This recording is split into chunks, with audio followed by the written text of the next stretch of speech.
Hello everyone, जय हिंद। आशा करते हैं आप लोग अच्छे होंगे। चलिए फिर से बता दे रहे हैं, इसी बुक से हम सेट करा रहे हैं और आज का जो सेट होगा सेट नंबर 3 होगा। आज कौन सा सेट होगा? सेट नंबर 3 होगा। पहला प्रश्न आपके सामने लग गया है, इसको देखिए। कहता है निम्न में से कौन पूर्ण वर्ग नहीं है, वर्ग संख्या नहीं है। देखिए 56, 25, 72, 25, 36, 25 और 90, 25। जब सेट नंबर 1 करा रहे थे तो पहला क्वेश्चन इसी टाइप का था, ठीक है।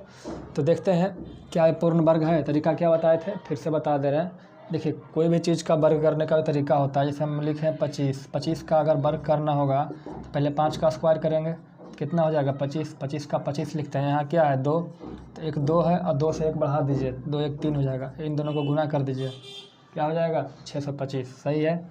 इसी तरीके से एक लेते हैं एग्जाम्पल 55। सपोज 55 ले लिए, इसका वर्ग करना है तो पहले इस 5 का वर्ग करेंगे तो 25 होगा। 5 को 5 लिखेंगे और 5 का 1 बढ़ा देंगे तो 6 हो जाएगा। तो 6 5 कितना हो जाएगा 325। तो इनमें से आप लोग को मालूम चल गया होगा कौन सा वर्ग संख्या नहीं है। थोड़ा सा आगे चलते हैं तो बताइए एक किसका वर्ग होगा। तो पहले 25 है तो इसको 5 लिखेंगे, क्योंकि इसी 5 को ना स्क्वायर करके 25 लिखते हैं। और चूँकि 56 है तो 56 को तोड़िए इस तरीके से, जैसे यहाँ 30 कैसे है 5 गुने 6, ठीक है। वैसे ही 56 को तोड़िएगा तो क्या होगा 7 गुने 8। और दोनों में से कौन सा लेते हैं, छोटा वाला। देखिए छोटा वाला 5 यहाँ लिए थे तो 7 और 8 में टूटेगा 56, तो छोटा वाला लेंगे तो क्या हो जाएगा 7। ये हो जाता है 75 का स्क्वायर। इसको बना लीजिए। देखिए इसको तोड़िएगा तो 9 गुने 10 में टूटेगा, इसको तोड़िएगा तो 9 गुने 8 में टूटेगा, 8 9 में। और 36 को तोड़िएगा तो नहीं टूटेगा, 6 गुने 6 में टूटेगा। तो ये हमारा क्या है, वर्ग संख्या नहीं है। ये हमारा वर्ग संख्या नहीं है। हमारा उत्तर कौन सा होगा, उत्तर संख्या 3 होगा। चलिए देखते हैं आगे। देखिए जो आपके पास अगला प्रश्न इस तरीके से है। हम क्या करेंगे, सबसे पहले ब्रैकेट के अंदर का काम करेंगे। तो 8 और 3 पहले गुना होगा तो 8 3 24, 26 में से 24 जाएगा, 2 बचेगा, ठीक है। क्या बचेगा 2। अब यहाँ 2 बच गया तो 5 गुने 2, यहाँ 80 माइनस हो गया प्लस 12। अब देखिए गुना करेंगे पहले, 5 दूनी 10, 80 में से 10 गया, क्या हुआ मेरा, इसको यहाँ से यहाँ तक करेंगे तो बचेगा 70 और प्लस 12 क्या हो गया हमारा 82। ऑप्शन मिला लीजिएगा कौन सा सही होगा। चलिए आगे देखते हैं एक और। देखिए जो आपका अगला प्रश्न है प्रश्न संख्या 43। आप इसे खुद से कर लेंगे, जोड़ है, जोड़ देना है, आपका उत्तर हो जाएगा, ठीक है। इसको जोड़ करके देख लीजिएगा, हम इसको डील नहीं करेंगे। चलिए आगे देखते हैं। चलिए देखिए 44 को करते हैं अभी, अब की बार 44 को करते हैं। एक बार ध्यान दीजिएगा, इसके पहले 43 को हमने छोड़ दिया था। आप उसका उत्तर हमें कमेंट में बताएं, हम मिलाएंगे। आप लोग पढ़ते हैं या फिर नहीं पढ़ते हैं। चलिए देखिए क्या कहता है। 10% वार्षिक चक्रवृद्धि ब्याज पर 2 वर्ष के लिए 2100 रुपये के निवेश पर प्राप्त की जाने वाली ब्याज की राशि क्या होगा। ब्याज पूछता है, प्रश्न चक्रवृद्धि ब्याज का है। कहता है जो रेट है वो 10% है। क्या है 10%। तो 10% का मतलब क्या हुआ 1/10। चूँकि समय 10, चलिए रेट क्या हो गया 10%, 1/10। इसका मतलब हुआ कि अगर मूलधन 10 होगा, मूलधन क्या है 10 रुपया है, तो इसका जो ब्याज होगा क्या हो जाएगा 10 से 10 का 10% 1 बढ़ जाएगा। तो हमारा जो एज हो गया ब्याज हमारा 1 रुपया हो जाएगा, ठीक है। और यहाँ से अमाउंट कितना हो जाएगा 10 और 1 11 अमाउंट यानी। तो यहाँ से कह सकते हैं हम कि कोई राशि है वो 10 रुपया था, 11 रुपया हो गया। फिर अगला साल चूँकि 2 साल का बात है, तो फिर अगला साल अगर 10 रुपया होगा तो वो क्या हो जाएगा 11 रुपये में बदल जाएगा, ठीक है। इसको गुना कर दीजिए तो 10 गुने 10 100, 11 गुने 11 121। यहाँ से हम लोग समझे कि अगर कोई राशि मतलब मेरा जो मूलधन है 100 रुपया है, तो 2 साल के बाद क्या हो जाएगा 121 रुपया। अब दिया क्या रखा है, ये हमारा मूलधन होता है, ये हमारा मिश्रधन होता है अमाउंट। तो कहता है 2100 रुपये के निवेश पर, है ना। अब बताइए 100 रुपया 121 रुपया बन गया, तो यहाँ से मेरा चक्रवृद्धि ब्याज कितना हुआ, CI कितना होगा मेरा, तो कितना बढ़ गया मेरा 21 रुपया क्या हो गया चक्रवृद्धि ब्याज हो गया। अब क्या दे रखा है, जो मूलधन है 2100 रुपया है। जैसे हम मूलधन कितना माने 100 रुपया, और मूलधन है कितना एक्चुअल में 2100 रुपया, है ना जी। तो 100 यूनिट 2100 रुपया, तो 1 यूनिट 21 रुपया। तो हमारा क्या पूछ रहा है, अमाउंट पूछेगा तो इसमें गुना कर लेंगे, या हमारा गुना करके क्या आ जाएगा अमाउंट यानी मिश्रधन। ब्याज पूछेगा तो ब्याज तो नीचे वाला है, तो 21 यूनिट है, 1 यूनिट 21, तो 21 यूनिट 21 गुना 21 कितना हो जाएगा 441 रुपया। हमारा क्या हो गया, चक्रवृद्धि ब्याज हो गया। चलिए इसको आप स्क्रीनशॉट ले सकते हैं। अगला जो प्रश्न है प्रश्न 45 नंबर है, कहता है मिताली और जूलन क्रमशः 336 रुपये एवं 231 रुपये एक कारोबार में निवेश किए, परंतु मिताली ने कुछ महीने बाद पैसा वापस ले लिया। 12 महीने बाद समापन पर मिताली और जूलन द्वारा आपस में बांटे गए लाभ का अनुपात 2:3 है। तो बताइए कितने महीने बाद मिताली ने अपना निवेश निकाल लिया होगा। देखिए प्रश्न जो है वो है पार्टनरशिप से, साझेदारी से, ठीक है। इसमें होता क्या है, एक होता है कैपिटल, एक होता है कुछ कैपिटल लगाया कुछ समय के लिए, उसके बाद जो प्रॉफिट आया उसको बांट लेता है। ये साझेदारी का क्वेश्चन होता है। इसमें होता क्या है कि जो प्रॉफिट होता है ना वो कैपिटल, सही है दिख रहा है, नहीं दिखेगा, प्रॉफिट जो होता है कैपिटल और टाइम को गुना करने के बाद जो आता है वही प्रॉफिट होता है साझेदारी में, है ना। डिटेल में देखिएगा। हमें इसमें क्या क्या दे रखा है, प्रॉफिट दे रखा है, कैपिटल दे रखा है, टाइम निकालना है। तो टाइम बराबर क्या होगा, तो टाइम बराबर होगा P/C यानी प्रॉफिट बटे कैपिटल यानी पूंजी, ठीक है। अब देखिए सबसे पहले प्रॉफिट है, तो प्रॉफिट किस अनुपात में लिया, 2:3 में ले लिया, 2:3 में ले लिया। अब कैपिटल की बात करते हैं, तो ए लगाया 336 रुपया, जूलन लगाया आपका 231 रुपया। हमें क्या निकालना है, टाइम का अनुपात निकालना है। तो टाइम का अनुपात निकालना है तो टाइम बराबर क्या होगा, P/C, तो P/C यहाँ से काटेंगे तो 2 एकम 2, 2 छक 12, 2 अठी 16 अनुपात। यहाँ से काटेंगे तो 1/3 सते 21 और 3 सते 21। चूँकि अनुपात में है तो 77 यहाँ जाके गुना हो जाएगा और 168 यहाँ जाके गुना हो जाएगा। तो कुल मिला के आपका बन जाएगा 177 अनुपात 168। अब इसको काटिएगा 7 से, तो 7 गरम 77 और 7 दूनी 14, 7 चौके 28, ठीक है। तो यहाँ से समझ में आया कि जो मिताली और जूलन का जो समय का जो अनुपात है वो टाइम का अनुपात है 11:24। ये मिताली है और ये आपका जूलन है, ठीक है। अगर 11 महीने के लिए पैसा मिताली लगाया है तो 24 महीना के लिए पैसा जूलन लगाया है। लेकिन अब यहाँ से हम कंपेयर करेंगे, तो कंपेयर क्या करेंगे, कहता है जो जूलन है वो पूरा 12 महीने तक, देखिए पैसा किसने निकाला था, मिताली ने, जूलन तो नहीं निकाला, है ना। इसका मतलब जूलन शुरू से लेकर लास्ट तक था, और लास्ट होता है कितना महीना, 7 महीना। यानी मेरे हिसाब से जो 24 यूनिट है वो जूलन का 12 महीना को इंडिकेट करता है, ठीक है। तो 24 यूनिट 12 महीना, तो 1 यूनिट कितना हो जाएगा, तो 1 यूनिट जो हो जाएगा आपका वो आधा महीना हो जाएगा, ठीक है। तो मिताली का 11 यूनिट है, तो 11 का आधा यूनिट आधा से गुना करेंगे तो क्या हो जाएगा 5.5 महीना। मतलब 5.5 महीना तक मिताली ने अपना पूंजी लगा करके निवेश करके रखा, उसके बाद इन्होंने पैसा निकाल लिया, तो उत्तर क्या हो गया 5.5 महीना हो गया। कोई दिक्कत है, चलिए एक और आगे लेते हैं प्रश्न। चलिए अगला प्रश्न 46 नंबर कहता है 14, 31 एवं एक अन्य संख्याओं का औसत 30 है। तीसरा संख्या क्या होगा, 3 संख्या है, एक संख्या है 14, दूसरा संख्या है 31, तीसरा संख्या क्या है नहीं मालूम है, तो मान लेते हैं वो संख्या x है, ठीक है। इसका औसत दे रखा है, तो औसत क्या निकालेंगे, 1 2 3 संख्या है तो तीनों को जोड़ करके 3 से भागा दे दिए और औसत है कितना 30 है हमारा, ठीक है। अब इन दोनों को जोड़ेंगे 14 31 कितना हो जाएगा, तो हो जाएगा 45 प्लस 100 बराबर 30 दिया 90। तो x बराबर क्या होगा, 90 में से 45 घटेगा तो क्या बचेगा हमारा 45। यही हमारा उत्तर होगा। चलिए ठीक है आगे देखते हैं। चलिए अगला प्रश्न है, प्रश्न संख्या 47 कहता है एक व्यक्ति ए 90 मिनट में किसी काम को कर सकता है जबकि बी उसी काम को 54 मिनट में कर सकता है। दोनों एक साथ मिलेंगे तो काम करने में कितना समय लगाएंगे, ठीक है। 2 आदमी है, एक है ए एक है बी। ए 90 मिनट में कोई काम को करता है और बी 54 मिनट में उसी काम को करता है। तो पहले क्षमता निकालना होगा। क्षमता निकालने के लिए सबसे पहले हम कुछ काम मान लेते हैं। तो यहाँ कोई काम मान लेते हैं, काम ऐसा मान लें जो 90 से भी कट जाए और 54 से भी कट जाए।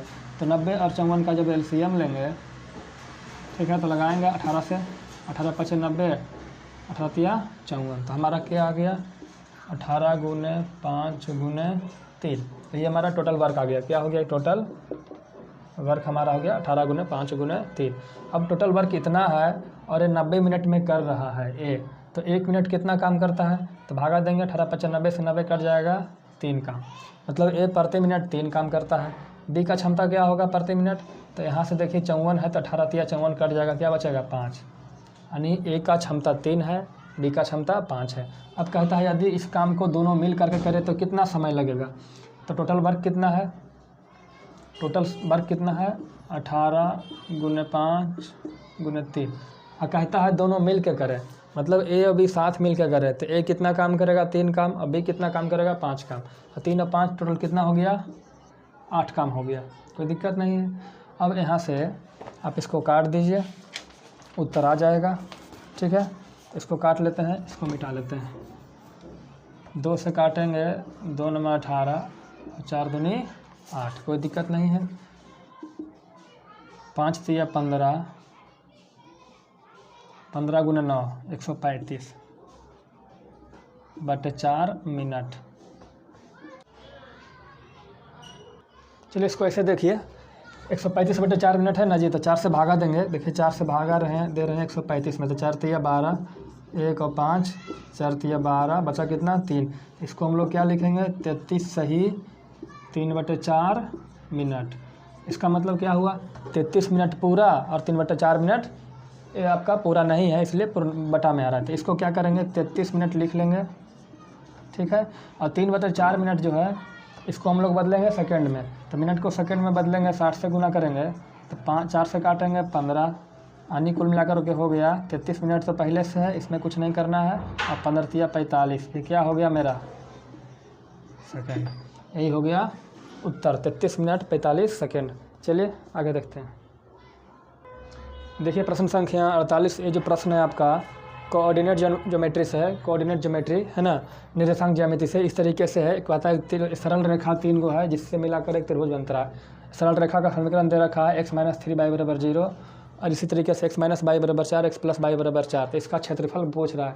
तो इसका क्षेत्रफल निकालने के लिए हम जानते हैं इसका जो क्षेत्रफल होता है कोऑर्डिनेट ज्योमेट्री में वो होता है हाफ, क्या होता है half into x1 into y2 - y3 plus x2 into 2 है, तो यहाँ से y3 - y1 plus x3 into 3 है, तो y2 - y1, यही तो होगा फार्मूला। अब x1 x2 x3 निकालना होगा, y1 y2 y3 निकालना होगा, यहाँ पुट कर देंगे आ जाएगा। तो अब देखिए निकालते हैं x1 x2 x3 है क्या, एक्चुअली जो इसका जो है ना कोऑर्डिनेट पॉइंट होता है x1 x2 x3 y1 y2 y3, यही होता है। तो देखिए इसको इधर ही रखते हैं, इन दोनों समीकरण को सोल्व करेंगे तो हमारे ए बिंदु निकल के आएगा, ऊपर वाला बिंदु। तो इन दोनों समीकरण को सोल्व करते हैं तो ऊपर वाला बिंदु निकल के आएगा, इन दोनों को सोल्व करेंगे तो ए वाला बिंदु निकल के आएगा, और इन दोनों को सोल्व करेंगे तो ए वाला बिंदु निकल के आएगा। तो तीनों बिंदु पहले ज्ञात कर लेते हैं। सबसे पहले इन दोनों को सोल्व करते हैं, तो x - 3y = 0 और x - y = 4 है ना जी। तो माइनस करेंगे तो माइनस हो जाएगा, यहाँ प्लस हो जाएगा और यहाँ माइनस हो जाएगा, तो x में से x कट गया, 3y में से 1y जुटेगा, -3y में 1y जुटेगा, तो -2y और 0 - 4 क्या हो जाएगा -4 कट गया, तो y बराबर क्या हो गया, यहाँ से 2 से जाके 4 काटेंगे 2 बार में, 2 कम 2 2 दूनी 4 2 बार में, तो y बराबर क्या हो गया 2। तो जब y बराबर 2 है तो यहाँ से x माइनस देखिए -y, तो y का मान क्या दिए 2, तो -2 हो गया बराबर 4, तो x बराबर क्या हो जाएगा 4 2 6, तो यहाँ से x बराबर 6 y बराबर 2। हम जानते हैं पॉइंट को पहले क्या लिखते हैं, पहले x का मान लिखते हैं, उसके बाद y का मान लिखते हैं। तो x का मान क्या लिखेंगे 6, तो y का मान क्या लिखेंगे 2, इसमें से एक होगा x1 एक होगा y1। यहाँ तक क्लियर है। चलिए अब दूसरा पॉइंट निकाल लेते हैं। इसी तरीके से आप इसको निकाल लीजिएगा, हम लिख दे रहे हैं शॉर्टकट में, इसको निकाल लेंगे फिर इसको निकाल लेंगे। चलिए इसको निकाल लेते हैं, x - 3y y बराबर 0 और x + y बराबर 4, यहाँ भी हम घटा देंगे, ठीक है घटा देंगे कट जाएगा, 3y - y -3y - y -4y बराबर -4, तो y बराबर 1, तो यहाँ से निकालेंगे x बराबर क्या होगा 4 माइनस बाई, तो 4 का मान 4 का 4, बाई का मान 1, तो 4 में से 1 गया 3, तो x का मान क्या हो गया 3, बाई का मान क्या हो गया 1, ये हो गया हमारा x2/2। ठीक है। अब इसी तरीके से जब अगला का मान निकालेंगे तो वो जो आपका आएगा सोल्व होकर के यहाँ पे माइनस से माइनस प्लस कट जाएगा, 2x बराबर 8, तो x बराबर 4 और y बराबर आएगा 0। आप इसको कर लीजिएगा। तो तीनों बिंदु हमको ज्ञात हो गया। यह है x2/2, इसको मान लेते हैं x3/3। ठीक है। अब मान रखते हैं 1/2, x1 का मान कितना है, x1 का मान है 6। अब देखिए यहाँ गुना है, गुना बाई 2 माइनस बाई 3, तो बाई 2 माइनस बाई 3, तो 1 में से 0 जाएगा, क्या होगा 1 प्लस x2 का मान 3। अब क्या होगा बाई 3 माइनस बाई 1, 3 0 में से 2 जाएगा, तो क्या हो जाएगा 0 में से 2 गया -2, यानी 3 गुने -2 प्लस x3 का मान कितना है 4। अब बाई 1 माइनस बाई 2, तो 2 से 1 जाएगा, क्या बचेगा 1, 4 1 कम 4। अब देखिएगा इसको सॉल्व कर लेते हैं।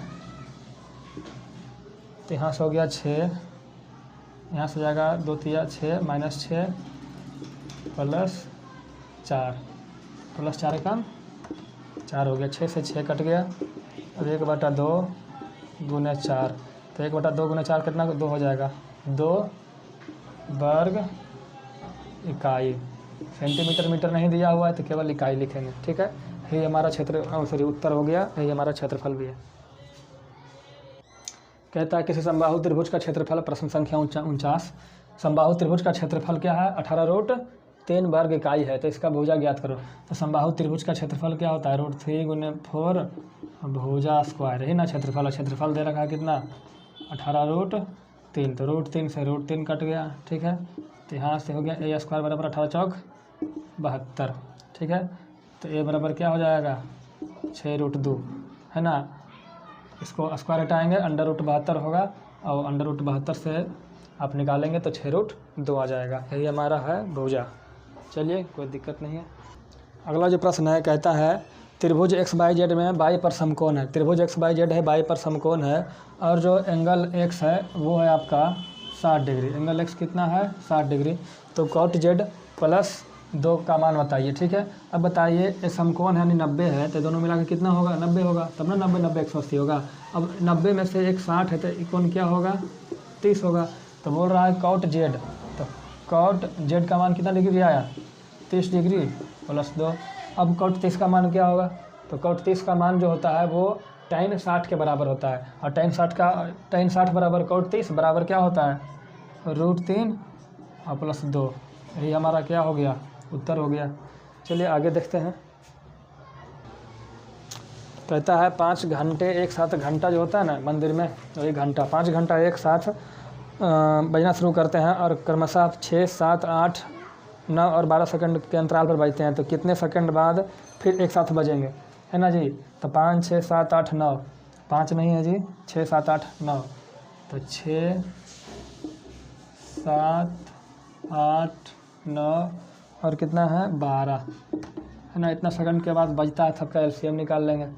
तो इस क्वेश्चन में एलसीएम निकालना होता है। एलसीएम निकालेंगे 2 से, 2 तिया 6 7 2 चौके 8 हो जाएगा। इसको ये तो लगेगा नहीं, तो 9 का 9 2 छक 12, फिर लग जाएगा 2 से, तो 3 का 3 हो जाएगा, 7 का 7 हो जाएगा, 2 दूनी 4 हो जाएगा, 9 का 9 2 तिया 6, यहाँ 3 से लगाएंगे तो 3 कम 3 7 2 3 तिया 9 3 कम 3, अब नहीं लगेगा, गुना कर देंगे, 2 दूना 4 तिया 12 12 12 12 दूनी 24 गुने 7 21, 24 गुने 21 करेंगे तो 24 से कम 24, 24 गुना 48, 4 8 तो 10, 4 1 5, 504 सेकंड बाद फिर से बजना शुरू कर देंगे। ठीक है। चलिए और देखते हैं आगे। चलिए प्रश्न संख्या जो 52 है, इसको मन करते हैं, मन ही मन करेंगे। कैसे करेंगे देखिए, 15,625 में दशमलव हटा लेते हैं, पहले सोचते हैं तो क्या हो जाएगा 15,625 हो जाएगा। तो हम इसको 5 5 25 5 125 25 625 25 3125 बचे 15,625 है ना। यानी 5 कई बार 2 2 4 2 6 बार, तो एक पेयर यहाँ से निकलेगा, एक यहाँ से निकलेगा, एक यहाँ से निकलेगा, तो 5 बचे 25 बचे 125 हो जाएगा। क्या हो जाएगा 125। तो 15,625 का वर्गमूल क्या हो जाएगा 125। अब चूँकि हम यहाँ से दशमलव हटाए थे तो बटा 100 होगा, 100 का वर्गमूल क्या होगा 10, तो 125 बटे 10, और 10 जब हम 10 से काटेंगे तो क्या हो जाएगा 12.5। इसी तरीके से यहाँ से जब दशमलव हटाएंगे बटा क्या हो जाएगा, बटा हो जाएगा 1 पर 4 0, 81 बटे 1 पर 4 0, 81 का वर्गमूल क्या हो जाएगा जी 9 हो जाएगा। अब चूँकि 1 पर 4 0 10,000 होता है, 10,000 का वर्गमूल क्या होगा 100, तो 9 बटे 100, 100 से काटेंगे तो हो जाएगा 0.09, ठीक है, माइनस है। अब क्या करेंगे 3, इसको क्या करेंगे दशमलव हटाएंगे तो क्या लिखेंगे 361 बटे 1 पर 4 0 यानी 10,000। अब 361 का वर्गमूल क्या होगा, तो 361 का वर्गमूल होगा 19, तो 19 को तो 19 ही लिखेंगे, ठीक है। अब बटे क्या हो जाएगा जी 1 पर 4 0 था तो क्या हो जाएगा 100 हो जाएगा। अब यहाँ से 100 को जब हटाएंगे तो 0.19 होगा। अब इन दोनों को जोड़ देना है चूँकि प्लस में है, और इसको घटा देना है, जो आएगा आपका उत्तर हो जाएगा। जोड़ घटाव कर लीजिए। चलिए आगे देखते हैं। कहता है ए एक काम को 20 दिन में कर सकता है, बी उसी काम को 30 दिन में कर सकता है। प्रश्न संख्या 53 है जी। कहता है ए जो है एक काम को 20 दिन में करेगा, अब बी जो है उसी काम को 30 दिन में करेगा। कहता है जब दोनों मिल जाए तो काम कितना दिन में हो जाएगा। तो पहले मान लेते हैं कुछ काम, तो ए 20 दिन में कर रहा है, बी 30 दिन में कर रहा है, तो 20 30 का एलसीएम कितना होगा 60। तो मान लेते हैं टोटल काम है 60, टोटल वर्क कितना है 60, तो ए का क्षमता क्या होगा, ए जो है 60 काम को 20 दिन में करता है, तो एक दिन में कितना काम करेगा 20 या 60 3 काम। इस तरीके से बी एक दिन में कितना काम करेगा 60 होते 30 2 काम। अब कहता है 60 काम को दोनों मिलकर करेगा तो कितना दिन में करेगा, तो दोनों मिलकर करेगा तो एक दिन में 3 काम और 2 काम, टोटल का 5 काम हो गया एक दिन में। अब 60 काम को करना है 5 काम डेली के हिसाब से, तो टोटल कई दिन लग जाएगा 12 दिन में काम कंप्लीट हो जाएगा, ठीक है। चलिए आगे देखते हैं। कहता है ए बी और सी मिलकर डेली 125 रुपये कमाता है। ए बी और सी डेली मिल करके 150 रुपया कमाता है। कहता है ए और सी मिलकर 96 रुपये कमाता है। ए और सी मिलकर कितना कमाता है 96 रुपया। तो यहाँ से हम ऐसे देखेंगे ए और सी मिलकर कमाता है 96 रुपया, तो ए और सी मिलकर कमाया 96 रुपया, तो बी कितना कमाएगा, तो 150 माइनस क्या हो जाएगा जी, देखिए ए और सी जो है 196 रुपया कमाया, सॉरी 96 रुपये कमाया, तो बी कितना कमाएगा, तो बी बराबर 150 माइनस ए प्लस सी, और ए प्लस सी का मान कितना है 96 है ना, 96 रुपया है, कोई दिक्कत नहीं। 96 नहीं होगा 94, सॉरी 94 रुपया कमाता है। तो अब 150 में से 94 घटाएंगे तो कितना बचेगा 50, अच्छा 56। बी कितना कमाता है डेली 56 रुपया। उसके बाद क्या कहता है, उसके बाद कहता है कि बी और सी मिलकर 76 कमाते हैं, बी और सी। तो अब की बार बी और सी की बात आया तो बी और सी मिलकर कितना कमाता है 76। तो बी और सी मिलकर जब 76 कमाएगा तो यहाँ से ए कितना कमाएगा, तो ए कमाएगा 150, बी प्लस सी जाएगा उधर माइनस में, माइनस बी प्लस सी, बी प्लस सी कमाता कितना है, बी प्लस सी कमाता है 76 रुपया। तो 150 माइनस 76 यानी ए कितना कमाता है डेली 76 घटाएंगे तो 10 में से 75 गुना 150, तो यहाँ कमाएगा 74 रुपया। कितना कमाएगा 74 रुपया। अब देखिए ए कमाता है 56 रुपया, सॉरी बी कमाता है 56 रुपया, ए कमाता है 74 रुपया, नहीं ए इधर नहीं है, ए इधर है, ए कमाता है 74 रुपया। तो सी कितना कमाएगा, तो दोनों को जोड़ करके घटा देंगे, ठीक है, नहीं तो जोड़ लेते हैं 6 4 10, 7 5 12 1 13, दोनों मिलकर कमाया 130 रुपया, और टोटल कमाना कितना है 150 रुपया। तो इसको कमाना कितना पड़ेगा 20 रुपया, तब ना होगा जी, देख लीजिए तभी होगा आपका 180। जोड़ के देखिएगा, सॉरी 150, इसको जोड़ के देखिएगा तब 150 होगा। चलिए आगे देखते हैं। चलिए अगला प्रश्न जो कहता है, प्रश्न संख्या 55 कहता है एक ठोस गोले को गलाया जाता है और लंब वृत्ताकार शंकु में ढाला जाता है। गोला को गलाकर शंकु बनाना है, और शंकु का जो आधार का त्रिज्या है गोला के त्रिज्या के बराबर है। इस प्रकार बनाए गए शंकु के आधार ऊंचाई और त्रिज्या का अनुपात क्या होगा। देखिए कहता है जो गोला का जो त्रिज्या है वही शंकु का त्रिज्या है, तो हम मान लेते हैं गोला की त्रिज्या बराबर शंकु की त्रिज्या आर। मान लेते हैं जो गोला का त्रिज्या है आर, तो शंकु का भी त्रिज्या क्या होगा आर। अब बताइए, देखिए जब गोला पिघला करके शंकु बनाया जा रहा है तो निश्चित है कि जो गोला का आयतन होगा वो शंकु का आयतन होगा। तो गोला का आयतन बराबर शंकु का आयतन, गोला का आयतन बराबर शंकु का आयतन। ये गोला का आयतन हो गया, शंकु का आयतन हो गया। तो गोला का आयतन क्या होगा जी? गोला का आयतन का फॉर्मूला होता है 4/3 पाई आर स्क्वायर। आर तो दोनों के लिए समान है, R square, sorry R cube होता है, आर क्यूब। और शंकु का आयतन क्या होगा? 1/3 पाई आर स्क्वायर एच। तो आर का दोनों का तार बराबर है और इसमें एक हाइट होता है शंकु में। तो देखिए 3 से 3 कट गया, पाई से पाई कट गया, ठीक है। अब हमारे पास क्या बचा? 4 क्यूब बराबर आर स्क्वायर एच। देखिए यहाँ पर आर 3 गो है, यहाँ पे आर 2 गो है, तो 2 आर से 2 आर कट जाएगा, क्या बचेगा? बचेगा 4r बराबर एच, ठीक है। अब पूछ क्या रहा है? पूछता है शंकु का ऊंचाई और त्रिज्या के अनुपात, मतलब हाइट और त्रिज्या का अनुपात। तो हाइट और त्रिज्या का अनुपात निकालेंगे तो यहाँ से हम क्या लिखेंगे जी? देखिए 4 को हम रहने देते हैं, तो 4 बराबर क्या हो जाएगा? h/r। तो ऊंचाई और त्रिज्या पूछता है, ऊंचाई और त्रिज्या, तो ऊंचाई और त्रिज्या इसको 4/1 लिखेंगे। तो ऊंचाई और त्रिज्या का अनुपात क्या होगा? 4:1 होगा। यही उत्तर हो गया हमारा। चलिए एक और लेते हैं। चलिए जो अगला प्रश्न है 5657, एक बार देखेंगे। 56 क्या कहता है? अंकित मूल्य 750 रुपया है रेडियो सेट का, 570 में उसको बेच देते हैं, तो छूट का % क्या है, ठीक है। अब देखिए कोई चीज़ जो था उसमें लिखा हुआ था रेट आपका 750 रुपया, इसको इन्होंने बेच दिया, कितने में बेच दिया? 570 में, 570 में बेच दिया। तो यहाँ से जो डिस्काउंट मिला वो डिस्काउंट कितना था? तो घटा देंगे 750 में से 570, 0 में से 0 गया 0, 15 में से 7 गया 8, और 6 में से यहाँ 6 में से 5 गया 1, 180 रुपये का डिस्काउंट मिला। अब चूँकि निकालना क्या है? डिस्काउंट % निकालना है। तो डिस्काउंट % निकालना है तो 180 रुपये का डिस्काउंट किस पे मिला? 750 पे। तो बटा 750 बटे क्या लिखेंगे? 750 गुने कितना हो जाएगा? 100।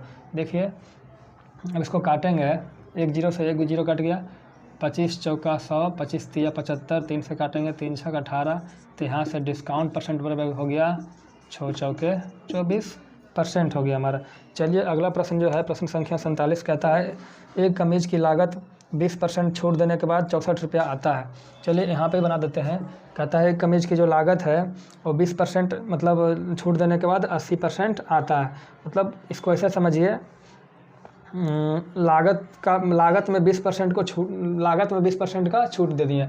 तो जब लागत में जब हम 20% का छूट दे दिए तो लागत का हम लिए कितना? तो 20% छूट दिए तो 80% लिए, तो लागत का 80% ले लिए और उससे लिए कितना? 64 रुपया। तो यही लागत ज्ञात करना है। तो नहीं निकल जाएगा? निकल जाएगा। 20 चौके 80, 20 पचे 100। तो यहाँ से हो जाएगा लागत बराबर 64, 5 गुने 64 बटे 4, 4 से काटेंगे 16 चक्का 64 और 16 पचे 80। क्या हो गया? 16 पचे 80 रुपया। तो ही हमारा 80 रुपया क्या आ गया? लागत आ गया। प्रश्न संख्या 57 हो गया। चलिए 58 देखते हैं, फिर 59 भी देखेंगे, धीरे धीरे सब देखेंगे। प्रश्न संख्या 58 कहता है एक व्यापारी अंकित मूल्य पर 10% का छूट देता है, ठीक है। अंकित मूल्य पर 10% का छूट देता है। तो 3 तरह का मूल्य होता है, कॉस्ट प्राइस, सेलिंग प्राइस और मार्क प्राइस। कहता है अंकित मूल्य पर 10% का छूट देता है। तो 10% का मतलब क्या हुआ? 1/10।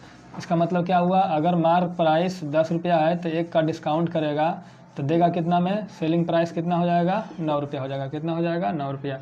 तो कहता है 10% छूट दिया, मतलब 10 का मार्किंग किया और 9 रुपये में उसको बेच दिया। कहता है इसके बावजूद उसको 17% का लाभ हुआ। 17% का लाभ का मतलब क्या होता है? 17% को तोड़ेंगे, 17% को तोड़ेंगे तो 17/100 हो जाएगा, टूटेगा नहीं। इसका मतलब क्या हुआ? 17% लाभ, मतलब अगर उसका कीमत 100 रुपया है तो 17% का लाभ होगा तो विक्रय मूल्य कितना हो जाएगा? 100 + 17 117 हो जाएगा। तो यहाँ से समझे कि अगर कॉस्ट प्राइस 100 होगा तो विक्रय मूल्य कितना हो जाएगा? 117 रुपया। अब यहाँ से ध्यान देने वाली बात है, यहाँ विक्रय मूल्य 9 रुपया है, यहाँ विक्रय मूल्य 117 रुपया है। तो दोनों को बराबर करेंगे तो इसमें अगर 13 से गुना कर देंगे तो 13 9 17 से 117 हो जाएगा। तो यहाँ 13 से गुना किए तो यहाँ भी 13 से गुना कर देंगे। इसमें कुछ नहीं गुना करना है, इसमें कुछ गुना नहीं करना है। तो कॉस्ट प्राइस हमारा 100 रुपया हो गया और सेलिंग प्राइस हो गया 117 रुपया और मार्क प्राइस हो गया 130 रुपया। तो कहने का मतलब हुआ कि 100 रुपया का जो चीज़ था हम 100 रुपये में ख़रीदे थे, उसमें 130 रुपये का टैग लगाए और 117 में बेच दिए। ठीक है, अब कहता है यदि इस वस्तु को 100 रुपये के वस्तु को बिना छूट दिए बेच दें, मतलब मार्किंग प्राइस पे ही बेच दें, उसमें कोई छूट ना दें, तो अगर हम मार्क प्राइस पे बेच देंगे तो मतलब क्या हुआ, 100 रुपये की चीज़ 130 रुपये में बेच देंगे तो फ़ायदा कितना हुआ, 30 रुपये का फ़ायदा हुआ। अब बोलेगा कितना % फ़ायदा हुआ, तो 30 का फ़ायदा हुआ 100 में, तो क्या % हुआ, 30% का फ़ायदा हुआ। कोई दिक्कत है? कोई दिक्कत नहीं है। चलिए अगला क्या कहता है, एक फैक्ट्री में प्रति 9 में से एक महिला कामगार है। महिला फैक्ट्री में काम करने वाले कारीगर हैं, तो कुल कहता है कि अगर 9 कामगार है तो 9 कामगार में एक क्या है, महिलाएं हैं। 9 कामगारों में से एक महिलाएं हैं। यदि महिला कामगारों की संख्या 125 है तो कुल कितने कामगार हैं? हाँ, जैसे कहता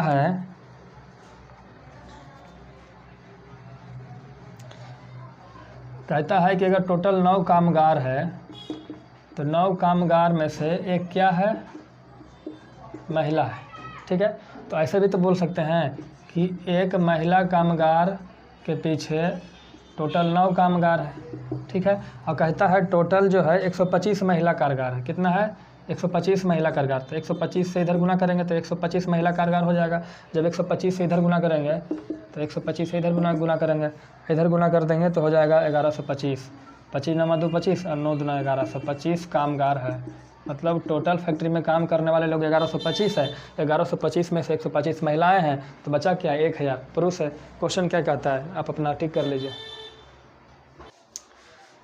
प्रश्न संख्या 60 कहता है 2 वर्ष पूर्व 8 सदस्यों के परिवार की औसत आयु 18 वर्ष थी।